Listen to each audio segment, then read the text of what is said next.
بسم اللہ الرحمن الرحیم. السلام علیکم. میں ہوں آپ کا میزبان اور پروگرام روشنی. اب تک جو ایپیسوڈ آپ دیکھ چکے ہیں، شاید میری خواہش ہے کہ کتاب پڑھنے کی خواہش پہلے بھی تھی، تھوڑی سی مہمیز ہوئی ہوگی، اور اگر میری باتوں سے نہ بھی ہوئی ہو تو وہ جو ہم نے مہمان بلائے، جو اپنی اپنی ذات میں انجمن ہیں، جن کی گفتگو میں اثر ہے، جن کی تحریر میں اثر ہے، ان سے ہم نے آپ سے یہی باتیں کروائی کہ آپ اپنی جدید زندگی میں تمام جدید سہولیات کا استعمال ضرور کیجیے، لیکن کتاب کو ساتھ رکھیے، اس لیے کہ کتاب لفظ ہے اور لفظ روشنی ہے، اور روشنی ہر دور میں ہر دور کی ضرورت. اس وقت آج جو ہم نے کتاب منتخب کی ہے وہ میرے ہاتھ میں حسن منظر صاحب کا یہ ناول ہے حبس. یہ کیا ہے ناول، کیا ہوتا ہے، اس کے مندرجات کیا ہے، اس کا کانٹینٹ کیا ہے، اس کا ڈکشن کیا ہے، ظاہر بات ہے اس پہ وہی گفتگو کر سکتے ہیں جو اس شعبے سے تعلق رکھتے ہوں. محترمہ ڈاکٹر نجیبہ عارف صاحبہ کسی تعارف کی محتاج نہیں، صدر نشین ہیں اکادمی ادبیات پاکستان. ہم ان سے اس پر گفتگو کریں گے اور باقی جو ان کی شخصیت کے حوالے سے گفتگو ساتھ ساتھ چلے گی. ظاہر بات ہے ایک منصب تک پہنچی ہیں تو وہ اس دور سے گزری ہوں گی، ان تمام چیزوں کو جانتی ہوں گی جو کتاب یا ادب کے لیے ضروری ہے. ہم ان سے تفصیل سے گفتگو کریں گے. ان کے ساتھ بیٹھیں محمد عاصم، ناول نگار ہیں، مترجم ہیں، اور بہت سی تحریریں، اور سب سے بڑی بات ہے کہ میرے ذاتی دوست ہیں، اس لیے میں ان سے کھل کے بات کر سکوں گا. حبس جو ناول ہے جو میرے ہاتھ میں ہے، اس کو اگر آپ تھوڑا سا کلوز دیکھیے گا، یہ ابھی منظر عام پر آیا اور اس کی اہمیت کیا. میں عاصم صاحب پہلے چاہوں گا کہ اس کے عنوان پر مصنف پہ تھوڑی سی گفتگو ہو جائے، پھر میں بات آگے چلاؤں گا. جی. حسن منظر صاحب ہمارے ان ادیبوں میں سے ہیں جنہیں ہم رائٹر کہتے ہیں، یعنی ادیبوں کا ادیب. واہ. یعنی ان میں ان جسے کے جو ٹیچر ہوتا ہے. جی، ان کو یعنی عام قاری کے لیے تو ایک استفادے کی بہت سی صورتیں ہیں ان کے ہاں، لیکن جو لکھنے والے ہیں ان کو بھی بڑی راہیں سجائی دیتی ہیں نئے تجربات کی. ان کے ہاں بہت تنوع ہے، مطلب یہ تنوع ان کے موضوعات میں بھی ہے، ان کے کرداروں میں بھی ہے. لوکیل میں ان کا چونکہ ایکسپوجر بہت زیادہ ہے، انہیں دنیا کے بہت سے ملک وزٹ کیے اور وہاں کے کرداروں کو، وہاں کی لوکیلز کو لیا. لیکن سب سے جو خاص بات ہے وہ ان کی تکنیک ہے، ان کے تکنیک کا تنوع ناول لکھنے کی ٹیکنیک کی آپ بات کر رہے ہیں. جی. میں تھوڑا سا اس پہ آؤں گا ڈاکٹر صاحب کے بعد. آپ کے ابھی تو جو ہمارے عام لوگ دیکھ رہے ہیں، جو اس وقت ہمارے ناظرین، ان کو ابھی پہلی بات تو ناول، پھر یہ اتنے ہجوم میں ہم نے حبس کا انتخاب کیوں کیا ہم نے وجہ آپ سے پوچھیں گے، اس لیے ہم نے آپ کو بلایا کہ اس کو ہم حبس پہ کیوں ڈسکشن کر رہے ہیں. ہم بہت سارے اور ناول پہ کیوں بات کر رہے ہیں. ایک دوسرے حسن منظر صاحب کا تھوڑا سا تعارف کہ وہ پیشے کے اعتبار سے کیا ہیں، کیا کر رہے ہیں، اور عمر کے کس حصے میں، پھر ہم ٹیکنیک پہ آ جائیں گے. جی. حسن منظر صاحب پیشے کے اعتبار سے ماہر نفسیات ہیں، یعنی نفسیاتی جو عوارض ہیں اس کا علاج کرتے ہیں، اور پچھلے کوئی 60-70 برس سے وہ اس پیشے سے منسلک ہیں. اور اس پیشے کے حوالے سے ہی انہوں نے دنیا کے بہت سے ملکوں میں وزٹ کیا، وہاں پہ کام بھی کیا، پاکستان میں بھی، وہ حیدرآباد میں، کراچی میں. لیکن ان کا جو حوالہ ہے ہمارے لیے، زیادہ اعتبار کا جو حوالہ ہے وہ ان کا ناول نگاری ہے، ان کی افسانہ نگاری ہے. ان کے کئی ناولوں پر تو انعامات مل چکے. ہم نے بھی اکادمی ادبیات، کراچی سے تعلق ہے ان کا. کراچی سے ان کا تعلق ہے. اور عمر کے میرا خیال یہ 90 کے قریب. 90 کے قریب. میں بھی آپ کی طرف آتا ہوں. ڈاکٹر صاحب بہت خوش آمدید ہمارے پروگرام میں.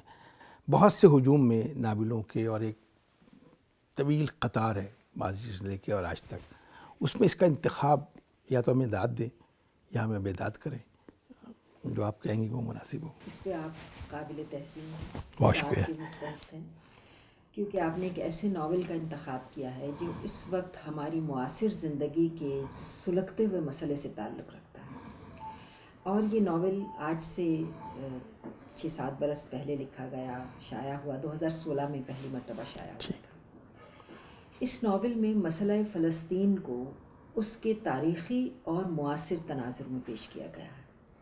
اگرچہ ناول ہے، فکشن ہے، ظاہر ہے فکشن میں چیزوں کو افسانوی انداز میں پیش کیا جاتا ہے، انہوں نے بھی ایسا ہی کیا ہے، لیکن اس افسانوی انداز کے باوجود تاریخی حقائق جو ابتدا سے لے کر اب تک مسئلہ فلسطین کی جڑ میں پیوست ہیں، ان حقائق پر روشنی ڈالی گئی ہے. اور دوسری بات یہ ہے کہ یہ تاریخ کی کتاب تو ہے نہیں، تاریخ کے صحیح. حقائق تو ہمیں شاید تاریخ کی کتاب میں بھی مل جاتے ہیں. فکشن یا ناول نگار کا کام یہ ہوتا ہے کہ وہ ان تاریخی حقائق کو اس طرح ایک کہانی میں بن دیتا ہے کہ وہ دلچسپ. پڑھنے والے کے لیے دلچسپ بن جاتی ہے صحیح. اور اس کا ذاتی تجربہ بن جاتے ہیں. تو اس کتاب میں بھی مسئلہ فلسطین کو پڑھنے والے کا تجربہ بنا دیا گیا ہے، ایسا تجربہ جو اس کی روح پر اترتا ہے اور جسے وہ اپنی ذات کے اندر محسوس کر سکتا ہے. تو اس اعتبار سے یہ ناول ہمارے معاصر دور میں ایک بہت ہی اہم ناول ہے. جس نظریے کے ہم لوگ قائل ہیں فلسطین کے حوالے سے بات کر رہا ہوں، یہ جو ہمارا بیانیہ ہے اس پر یہ پورا اترتا ہے. یہ کسی ایک بیانیے کی بات نہیں ہے. صحیح. دراصل اس ناول کا میں تھوڑا جی سا پلیز میں تعارف چاہتا ہوں. اجازت سے کروا دوں. اس ناول کا مرکزی کردار ایریل شیرون ہے جو اسرائیل کے وزیر اعظم رہے، اور ان کی زندگی کے آخری 8 برس جب وہ ایک ذہنی مرض کا شکار ہو گئے، ان کا ذہن کام کرنا بند ہو گیا اور وہ بستر پر رہے، مشینوں کی مدد سے زندہ رہے. یہ ان 8 برسوں کو فوکس کرتے ہوئے اس کھڑکی سے دنیا کو دیکھتا ہے اس ناول. صحیح. بالکل. اور اس ناول میں انہوں نے اس شیرون کے ذہن میں آنے والے ان خیالات، ان آوازوں، ان افکار کو موضوع بنایا ہے جو ظاہر ہے جو فکشنل ہیں، لیکن حسن منظر صاحب نے ان کی مدد سے نہ صرف اس کی ذاتی زندگی، اس کے ذاتی مسائل، اس کے صدمے، وہ محرومیاں جن سے وہ گزرا، جن کے نتیجے میں اس کے اندر ایک ظلم اور بربریت سے دلچسپی پیدا ہوئی، وہ بھی موجود ہیں. یہودیوں کا نقطہ نظر بھی موجود ہے، صہیونیوں کا نقطہ نظر بھی موجود ہے، نصارہ کا صحیح. نقطہ نظر بھی موجود ہے، تمام چیزوں اور کو جمع مسلمانوں کر. کا. اچھا، اس میں سارے کردار جو ہیں وہ حقیقت کے قریب ہیں یا کچھ ان کے کچھ کردار حقیقی ہیں اور کچھ فکشنل ہیں. بہت سے تو انہوں نے حقیقی اس لیے کہ انہوں نے بہت ریسرچ کی ہے اس ناول کو. ماہر نفسیات ہیں یہ بنیادی طور پر، ماہر نفسیات بھی ہیں، لیکن ناول کو لکھنے کے لیے جو تاریخی ریسرچ کی ضرورت وہ بھی انہوں نے کی. اس کا مطلب یہاں پہ وہ نفسیاتی پہلو بھی نظر آئے گا جو فلسطین کے پس منظر میں ہونا چاہیے. اس میں ہے اس کتاب میں دونوں طرف کا ہے. اس اچھا. کتاب کی دلچسپ بات یہ ہے کہ اس ذہن کو بھی سمجھنے کی کوشش کی گئی ہے جو فلسطین پر، آپ بہت اچھی بات کری نا، میں آپ اور کو اس ذہن کو بھی سمجھنے کی کوشش کی گئی ہے جس کے ساتھ ہی سب کچھ. بہت مناسب، میں یہی چاہتا ہوں. اچھا، ہم تھوڑی سی ٹیکنیک پہ بات کریں پھر میں ڈاکٹر صاحب پہ. ناول لکھنے کی ایک ٹیکنیک ہے، میں چیٹ جی پی ٹی بار بار ریپیٹ کرتا ہوں ہر پروگرام میں، تاکہ میں چونکہ خود بھی پیشے کے اعتبار سے میکینیکل انجینئر ہوں.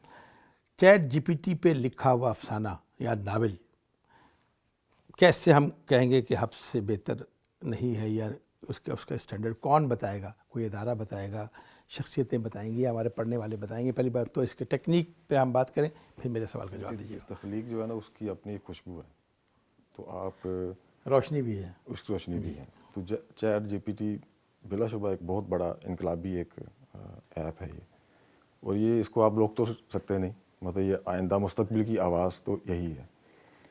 تو اس کے ساتھ آپ کو ایڈجسٹ کرنا ہے، اپنے مینٹین کرنا ہے، اپنے آپ کو بچانا ہے، اپنے جو ویلیوز ان کو بچانا ہے. تو یہ تو ایک طے شدہ عمل ہے، یعنی مستقبل کے. لیکن یہ جو حبس میں جو سب سے مجھے خاص بات لگی جس کا میں ذکر کرنا چاہوں گا، وہ اس کی تکنیک. وہ اس طرح کہ ایک مریض ہے جو کہ اسرائیل کا ایک سابقہ وزیر اعظم ہے، وہ عمر کے آخری حصوں میں ایک کسی بیماری کی وجہ سے کومے میں چلا گیا. اب وہ 8 سال اس کومے میں رہا.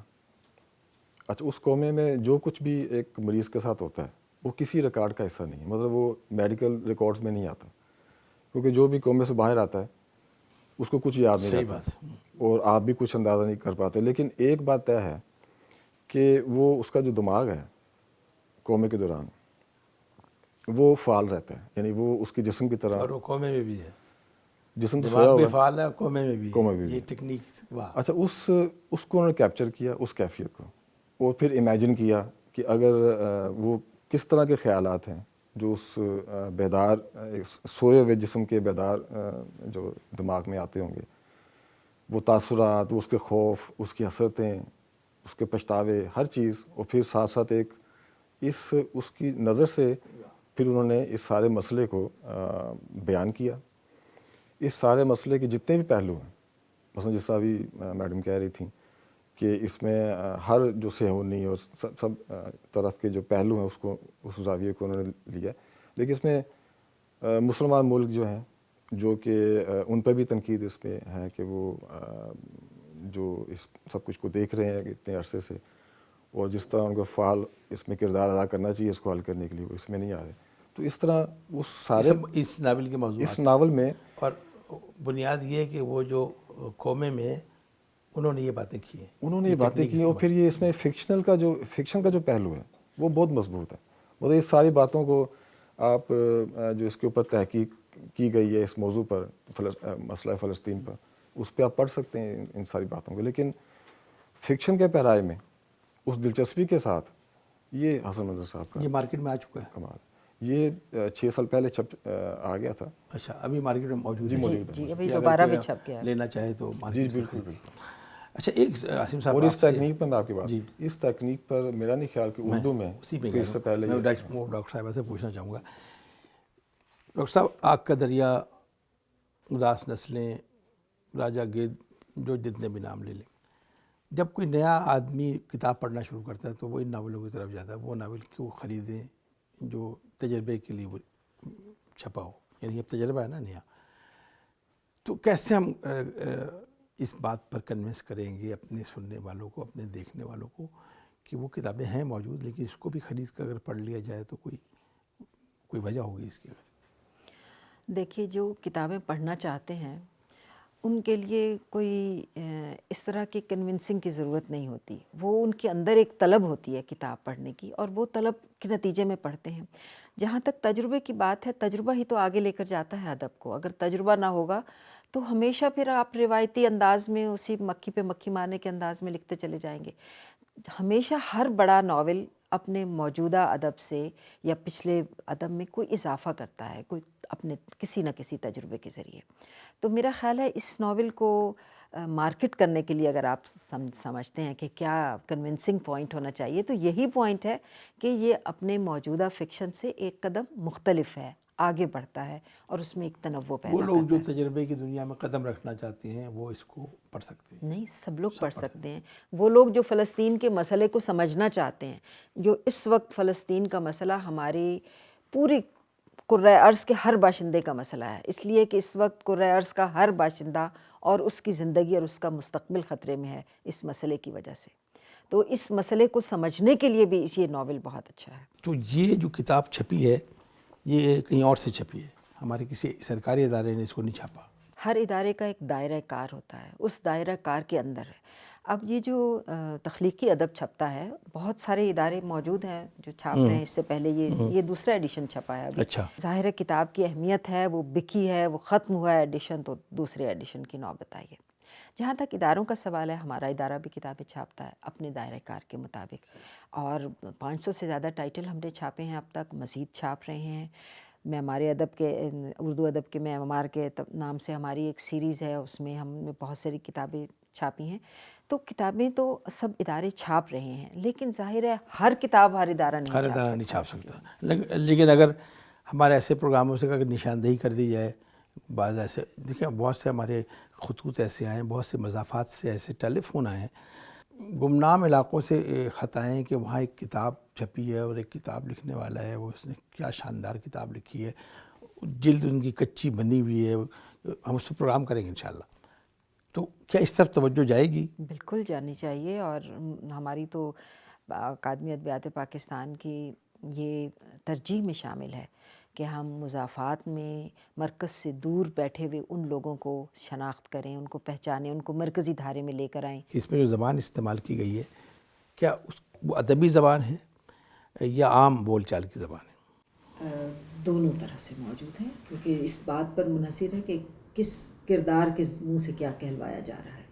تو ایک تو بیانیہ ہوتا ہے جو راوی کا بیانیہ ہے، جس میں راوی اس میں ایک کردار ہے، شہرون کا کردار. تو راوی کا جو بیانیہ ہے وہ اپنی زبان، ایک مختلف زبان میں ہے. لیکن جب راوی کے بیانیے کے ساتھ دوسرے کردار آتے ہیں اور ان کا کوئی صحافی ہے، کوئی ادیب ہے، کوئی فلم کا پروڈیوسر ہے، اس میں فلموں کا ذکر بھی ہے، اس میں ڈاکیومنٹریز کا ذکر بھی ہے، اس میں ڈراموں کا ذکر بھی ہے، اس میں دیگر جو انٹر ٹیکسچولیٹی ہے نا، ہمارے ہاں ایک بہت اہم تکنیک ہے، اس کا اس میں بہت استعمال کیا گیا ہے. تو دیگر تخلیقات کا بھی اس میں ذکر ہے، تو جب ان کا ذکر آتا ہے تو اس کے لیے ادبی زبان بھی استعمال کی گئی ہے. ہر کردار کی اپنی زبان اس میں شامل ہے، اور یہ حسن منظر صاحب کا کمال ہے کہ ان تمام زبانوں پہ یعنی لب و لہجے پہ عبور ہوگا.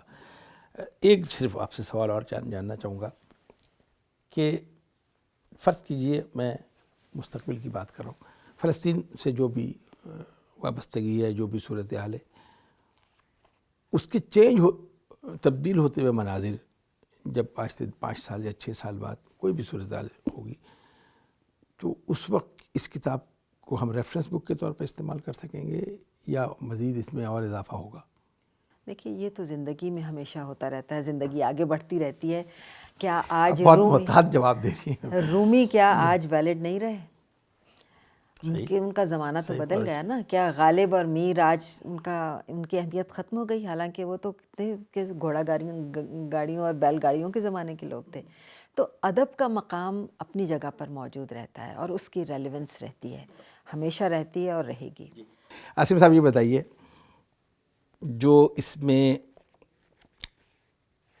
دیکھیے ایک ناول کے بارے میں ایک بات کی جاتی ہے کہ آج کل بڑے بے باک قسم کے ناول نکال رہے ہیں. ہم نے سچے کردار چن کر اور اس میں ڈال دیے افسانے میں یا ناول میں. ابھی ہم پرسوں ایک پروگرام پہ یہ گلی ہے، یہ گلی کا نام ہے، یہ شخصیت کا نام ہے.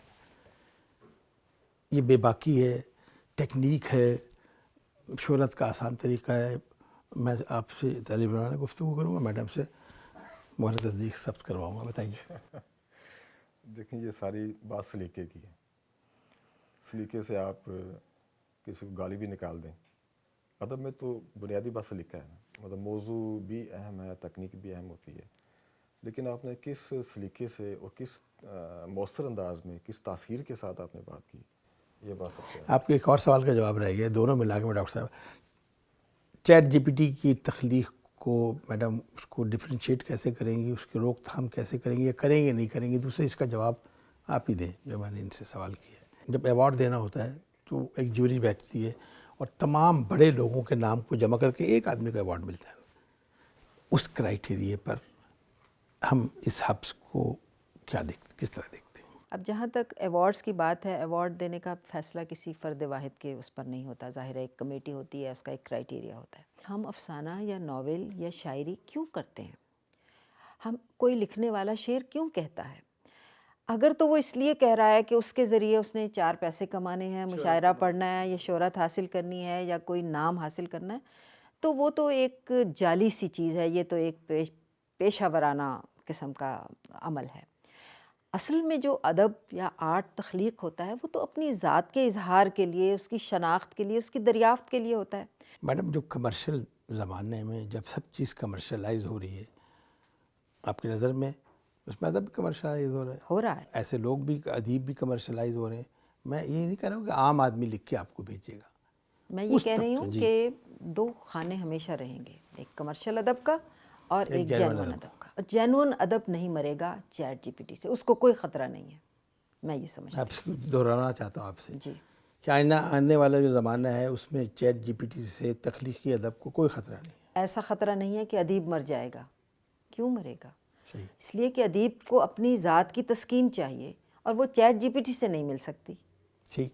تو وہ تو لکھتا رہے گا. اچھا، بس ایک سوال اسی کے ساتھ آپ کو ملا کے، داخلی تجربہ جو ہوتا ہے جب آپ لوگ پڑھاتی ہیں بچوں کو یا کوئی پروفیسر آزاد، کہ اپنی واردات کو شاعر اپنے اندر کی کیفیت کو اجتماعی مسئلہ تجربہ بنا دیتا ہے.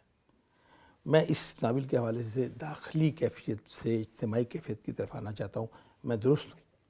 بالکل. دیکھیے یہ ناول تو اس میں داخلی واردات کم ہے اور اجتماعی تجربہ زیادہ ہے. 2 طرح کی چیزیں ہو سکتی ہیں. ایک تو یہ کہ کوئی داخلی واردات ہے جو انسان کی ذات پر بیتی ہے اور اس کو اس نے اس طرح سے پیش کیا کہ پڑھنے والے کا تجربہ بن گئی. لیکن اس ناول کا موضوع داخلی واردات نہیں ہے، اس ناول کا موضوع ہی اجتماعی تجربہ ہے.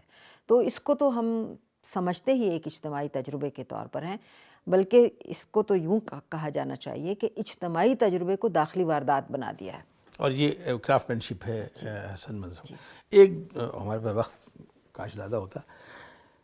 اس کتاب کو ہمارے ناظرین پڑھیں گے، کتاب پڑھنے کی طرف کیسے راغب کریں؟ موبائل چھوڑے بغیر، آئی پیڈ چھوڑے بغیر، کمپیوٹر چھوڑے بغیر. دیکھیے یہ بھی ایک سائنس ہے پوری.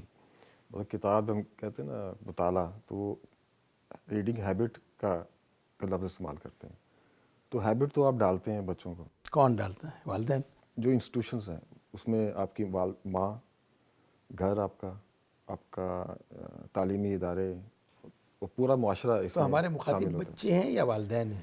یہ اتنی انٹر کنیکٹڈ دنیا ہے. بچہ پیدا ہوتا ہے تو اسکرین کے ساتھ اس کا تعلق پیدا ہو جاتا ہے. تو ہر چیز مل کر ہی بچے کی تربیت کر رہی ہے، پورا معاشرہ. جہاں تک آپ کا یہ سوال ہے کہ کتاب پڑھنے کی عادت، تو کتاب ایک تو ہے پڑھنے کی عادت، اور ایک ہے اس ہارڈ کاپی کتاب، چھپی ہوئی کتاب کو پڑھنے کی عادت. ہو سکتا ہے اس چھپی ہوئی کتاب کو پڑھنے کی عادت کم ہو جائے، لیکن پڑھنے کی عادت تو کم PDF نہیں کو ہو رہی پڑھنے ہے. کی عادت بالکل. ہوگی. ابھی افتخار صاحب کی لائبریری میں گئے، میں اس کو دہرا رہا ہوں.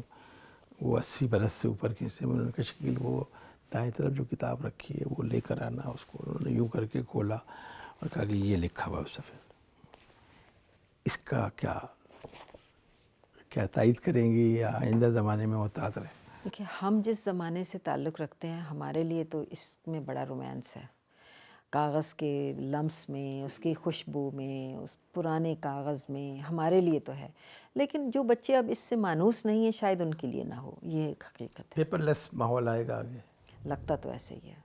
یہی ہوگا. جی. یاسم آپ بھی یہ کہتے ہیں؟ بہت بہت شکریہ ڈاکٹر نجیب عارف صاحب آپ کا اور عاصم. دیکھیے میں بار بار گزارش کرتا ہوں اپنے ہر پروگرام کے آخر میں یہ کہتا ہوں کہ ایک نیچے پٹی چل رہی ہے جس میں خط لکھنے کے لیے ایڈریس ہے، ٹیلی فون نمبر نہیں ہے، واٹس ایپ نمبر نہیں ہے، ای میل ایڈریس نہیں. خط اس لیے لکھیے گا کہ قلم تو اٹھائیے، کم سے کم لفظوں سے کوئی رشتہ تو جڑے آپ کا، کوئی ایک خوشبو تو آئے لفظوں کی. کتابوں سے تعلق بنائیے، خود بنائیے تاکہ آپ کے آنے والے دور میں جو بچے ہیں ان کا بھی کتاب سے تعلق ہو. جس گھر میں بچے کے ہاتھ میں موبائل فون ہو، اماں سارا دن انہیں ڈانٹتی رہیں گی، لیکن وہی بچے اگر اس کتاب کی موبائل کی جگہ کتاب ہاتھ میں رکھے، سارا دن کتاب ہاتھ میں رکھے، اگر کسی ماں نے آپ کو کچھ کہا تو ہم سے رابطہ ضرور قائم کیجیے گا. شکیل اختر کو اجازت دیجیے. اللہ نگہبان.